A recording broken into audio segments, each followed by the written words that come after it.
Hi everybody. In this video I want to talk about the force exerted by a spring. So here's a spring.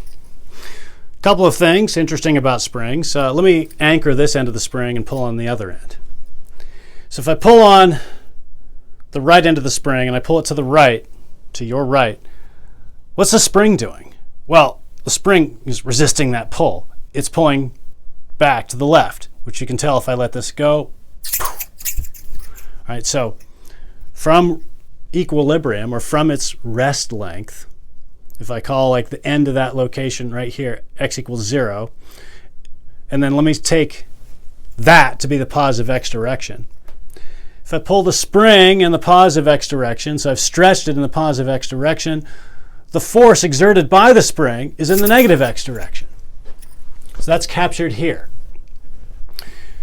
If we stretch the spring in the direction of positive x, and then we have some constant here, which I'll talk about in a moment, assume the constant is positive. If x is positive, we've got a positive constant here, we've got a minus sign, the force will be in the negative x direction. So that's consistent with this experience, that if we stretch a spring, the spring resists the stretch. Likewise, if you have a spring that's compressible, if we compress the spring resists the compression. You just have signs the other way, possibly, depending on how you set up your coordinate system. All right, so this works for both stretching and compression as long as you're consistent with the coordinate system. And that's important. You choose your x-axis to be along the spring, and you just pick a direction. If I want this to be positive, then pulling this in the positive x direction results in a force in the negative x direction. On the other hand, if I call that the negative x direction, a displacement in the negative x direction, well, I'd have a minus buried in this x. A minus and a minus would give me a force in the positive x direction. So if this is the negative x direction, the displacement in the negative x direction, well, the force is the other way, exerted by the spring, positive x direction. All right, so let's now talk about this k. The other aspect of this equation is saying that the more this is stretched from equilibrium, the stronger the force is. So if this is a constant, if I double this, I'll double that. So if I pull it this far, I'll have some restoring force. If I've pulled it twice as far, the spring exerts twice as strong a force. That's what this equation is saying.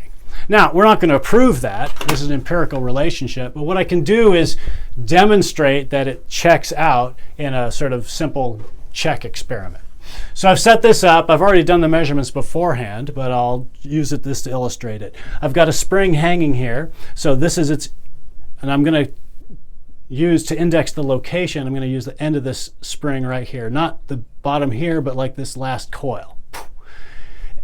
This is the equilibrium location. It's neither stretched nor compressed. I mean, I'm not pulling on it. Gravity's pulling on the spring itself, but we're going to ignore that. And it can be ignored. We're going to talk about the additional masses that are pulling on this in just a moment. All right, so this is the equilibrium location. So now I'm going to exert a force of a known amount on it. How am I going to know the amount? I'm going to use a 0.2 kilogram mass. So if the gravitational force on this 0.2 kilogram mass will be 0.2 kilograms times 9.8 meters per second, which will be 1.96 newtons. So let's hang that here, and I'll let it go. So now I've got 1.96 newtons worth of gravitational force pulling down. It's not accelerating. There must be some force pulling up to give zero net force. Well, that's the force that the spring is exerting. So this is neither, well, I've got it mostly dancing around. There it is. Not accelerating at all. Not moving and not accelerating. If it's not accelerating, there's no net force. If there's no net force, that means the sum of the forces in this vertical direction must be 0. Well, I've only got two forces looking at the free body diagram. I've got the gravitational force downward. I've got the spring restoring force upward. I put this all in absolute values so that it's clear I've got a magnitude here. This is an amount. This amount has to balance this amount for there to be no net force. Great. So I know what the spring force must be, inferred from Newton's laws Newton's second law, and also inferred from knowing what this gravitational force is. So let me plot that. Now I could have, put the force on this axis and the displacement on this axis from equilibrium, but I'm doing it the other way. I've got the force on this axis, and I've got how far it's been stretched on this axis. So for a 0.23 meter stretch, I've got 1.96 newtons worth of spring restoring force magnitude. Let's pop another one of these on there. Another 200 gram mass, 0.2 kilogram mass. Pop that on there. I'll let it go. I mean, if I do this, it'll oscillate around equilibrium. That's a topic for another video. I'm just going to leave it right, get it there. So the bottom there is at this line. This distance is the same as that distance, and we'll check that more carefully in just a moment. It's also 0.23 meters. So for a total stretch from equilibrium of 0.46 meters in the positive x direction. Notice here I've taken my positive x direction to be down. I've taken this initial location to be x equals 0. So total stretch of 0.46 meters. I've got a total gravitational force of 0.4 kilograms times 9.8 meters per second, which is 3.92 newtons. But that must also be the magnitude of this because it's not accelerating, so this has to balance that. Newton's second law combined with no acceleration in this case. All right, so for 0.46 meters worth of stretch, I've got 3.92 newtons worth of the magnitude of the restoring force. Great. Before I go further with that, let's just check that I'm not kidding you about these dimensions. Here's a meter stick. There's 0, 10 centimeters, 20 centimeters, 1, 2, 3. That's about 23 centimeters. Hopefully that's visible in the camera there. All right, let's just check that really quick. 23 centimeters, 23 centimeters. It really did stretch the same amount, additional amount, for each additional amount of equal amount of additional force. All right, so now let's calculate the spring constant. So, I mean, there's lots of ways you could do this, but the claim that this is constant basically amounts to saying if I stretch a certain amount and then stretch that same amount again and then stretch additionally that same amount again and so forth, the additional force required to do that should be the same in each case, which should mean that I end up with like a straight line. So I did end up with a straight line here. Let's look at this. I had, with 0 additional force, I had 0 stretch.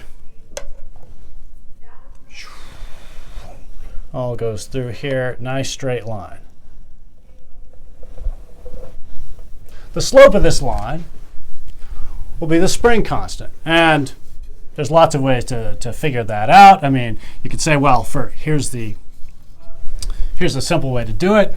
Let me just take the absolute value of both sides. F sub Sx equals k absolute value x, which will just actually be x because I only have positive values of x. So whether I have x or the absolute value of x is fine. All right, since I took the absolute value of both sides, the minus sign is gone. All right, so let's compare that to y equals mx plus b. I've got no y-intercept. So that means, so here's my dependent variable, f sub sx. My independent variable, the spring stretch. Same thing here. So there's y, here's x, here's the slope. So the spring constant is the slope of this plot. All right, so let's find the spring constant. K equals, so that'll be rise over run. The rise is 1.96 newtons. The run is 0.23 meters. Or I could have taken the whole rise and the whole run. I'll get the same value. And if I work that out, that'll be about 8.5 newtons per meter. So this particular spring apparently has a spring constant of about 8.5 newtons per meter. That means if I stretch it 1 meter from equilibrium, it'll pull